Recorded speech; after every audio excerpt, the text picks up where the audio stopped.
Hello students, welcome back to our channel AM classes. आज आपण 10th standard अल्जेब्रासाठी first chapter linear equations in two व्हेरिएबल्समधील practice set 1.3 मधील question number 3 पाहणार आहोत. पहा आपल्याला क्वेश्चन काय दिला आहे.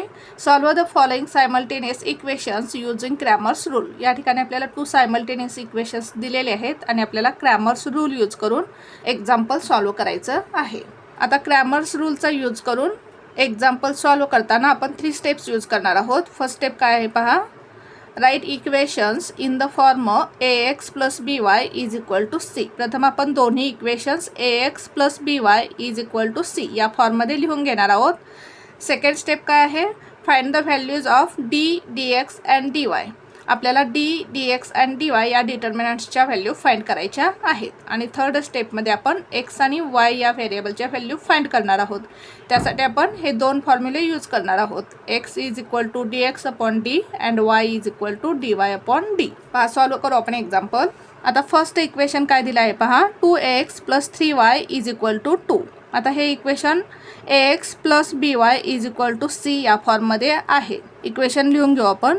2x + 3y = 2.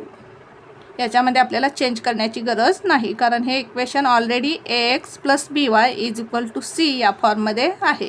सेकंड इक्वेशन काय दिलेलं आहे पहा. x - y/2 = 1/2. आता हे इक्वेशन आपण कसं लिहू शकतो पहा. x - 1/2 y = 1/2. 1/2y म्हणजेच काय. 1 × y, y/2. म्हणजेच या ठिकाणी y या व्हेरिएबलचा कोएफिशियंट काय आहे -1/2. आता हे इक्वेशन ax + by = c या फॉर्ममध्ये आहे का. येस, या फॉर्ममध्ये आहे कारण लेफ्ट साईडला प्रथम x व्हेरिएबल असलेली टर्म, त्यानंतर y व्हेरिएबल असलेली टर्म आहे आणि राईट साईडला कॉन्स्टंट टर्म आहे. हे इक्वेशन लिहून घेऊ आपण. x - 1/2 y = 1/2.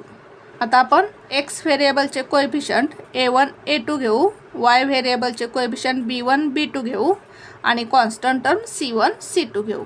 Here a1 = a1 ची व्हॅल्यू काय 2, a2 a2 ची व्हॅल्यू काय पहा. x या व्हेरिएबलचा कोएफिशियंट काय आहे या ठिकाणी 1. काय नाही म्हणजे 1 आहे, म्हणजेच या ठिकाणी 1 येईल. b1 = y या व्हेरिएबलचा कोएफिशियंट काय आहे 3. b2 = y या व्हेरिएबलचा कोएफिशियंट काय आहे -1/2. c1 = या ठिकाणी कॉन्स्टंट टर्म काय आहे 2. c2 = या ठिकाणी कॉन्स्टंट टर्म काय आहे 1/2. आता आपण d या डिटर्मिनंटची व्हॅल्यू फाइंड करू. d = x व्हेरिएबलचे कोएफिशियंट a1 a2 या ठिकाणी y व्हेरिएबलचे coefficient b1 b2 = a1 a2 ची व्हॅल्यू काय आहे पहा 2 and 1. b1 b2 ची व्हॅल्यू काय आहे पहा 3 and -1/2. 3 and -1/2. आता या डिटर्मिनंटची व्हॅल्यू आपण फाइंड करू. प्रथम या दोन टर्म्सचं क्रॉस मल्टिप्लिकेशन करू. 2 × -1/2. 2 × -1/2 मायनस या दोन टर्म्सचं क्रॉस मल्टिप्लिकेशन 3 × 1. या ठिकाणी हा 2 कॅन्सल होईल, म्हणजेच या ठिकाणी काय येईल -1 - 3 × 1 = 3. -1 - 3 मायनस मायनस काय होईल ॲडिशन होईल. 1 + 3 4 आणि साईन मायनस येईल -4. म्हणजेच आपल्याला d या डिटर्मिनंटची व्हॅल्यू काय मिळाली -4. आता आपण dx या डिटर्मिनंटची व्हॅल्यू फाइंड करू. dx = आता x या व्हेरिएबलचे कोएफिशियंट आपण c1 c2 ने रिप्लेस करू आणि y या व्हेरिएबलचे कोएफिशियंट आहे तसेच ठेवू. म्हणजेच या ठिकाणी काय येईल c1 c2 आणि या ठिकाणी b1 b2. x व्हेरिएबलचे कोएफिशियंट c1 c2 ने रिप्लेस केले, y व्हेरिएबलचे कोएफिशियंट आहे तसेच ठेवले. = c1 c2 म्हणजेच 2 and 1/2. b1 b2 ची व्हॅल्यू काय आहे 3 and -1/2. 3 and -1/2. आता या दोन्ही टर्मचं आपण क्रॉस मल्टिप्लिकेशन करू. 2 × -1/2 2 × -1/2 मायनस या दोन्ही टर्म्सचं क्रॉस मल्टिप्लिकेशन 3 × 1/2. 3 × 1/2. या ठिकाणी 2 कॅन्सल होईल, म्हणजेच या ठिकाणी काय येईल -1 - 3 1 जार 3 अपॉन 2 या ठिकाणी काय येईल 3 अपॉन 2 इज इक्वल टू या ठिकाणी आपण क्रॉस मल्टिप्लिकेशन करू. या ठिकाणी डिनॉमिनेटर काय नाही म्हणजे 1 असणार आहे. -1 × 2 काय येईल -2 मायनस 3 × 1 काय येईल 3 1 जार 3 अपॉन 1 × 2 काय येईल 2 इज इक्वल टू -2 - 3 2 + 3 5 साइन काय येईल -5 अपॉन 2 म्हणजेच आपल्याला dx या डिटर्मिनंटची व्हॅल्यू काय मिळाली -5 अपॉन 2. आता आपण dy या डिटर्मिनंटची व्हॅल्यू फाइंड करू. dy इज इक्वल टू आता dy या डिटर्मिनंटची व्हॅल्यू फाइंड करताना y या व्हेरिएबलचे कोएफिशियंट आपण c1 c2 ने रिप्लेस करू. x या व्हेरिएबलचे कोएफिशियंट आहे तसेच ठेवू a1 a2 आणि y या व्हेरिएबलचे कोएफिशियंट c1 c2 ने रिप्लेस करू.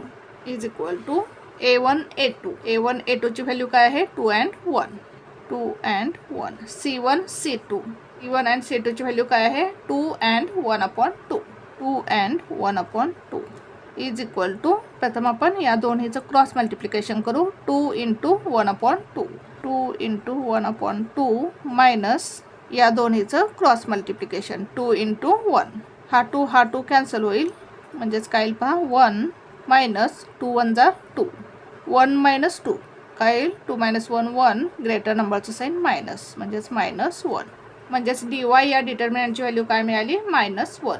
आता आपण x आणि y व्हेरिएबलची व्हॅल्यू फाइंड करू. By using Cramer's rule x is equal to x साठी काय फॉर्म्युला आहे dx upon d is equal to dx ची व्हॅल्यू काय मिळाली पहा आपल्याला -5 अपॉन 2 अपॉन d या डिटर्मिनंटची व्हॅल्यू काय मिळाली पहा d या डिटर्मिनंटची value -4 is equal to -5 upon 2 into आता मल्टिप्लिकेशन करताना डिनॉमिनेटरचा रेसिप्रोकल घ्यायचा.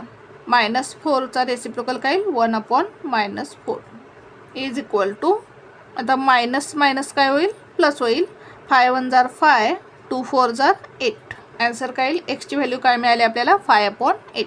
आता आपण y या व्हेरिएबलची व्हॅल्यू फाइंड करू. y is equal to formula काय आहे dy अपॉन d dy ची व्हॅल्यू काय मिळाली आपल्याला -1 d या डिटर्मिनंटची व्हॅल्यू काय मिळाली आपल्याला d या डिटर्मिनंटची value -4 is equal to minus cancel होईल म्हणजेच आन्सर काय येईल 1 अपॉन 4 म्हणजेच x ची व्हॅल्यू काय मिळाली 5 अपॉन 8 आणि y ची व्हॅल्यू काय मिळाली 1 अपॉन 4. आन्सर लिहू आपण x, y is equal to x ची व्हॅल्यू 5 अपॉन 8, y ची value 1 upon 4 is the solution. अशा प्रकारे आपल्याला हे एक्झाम्पल सॉल्व करायचं होतं. पुन्हा एकदा पहा आपण एक्झाम्पल कसं सॉल्व केलं.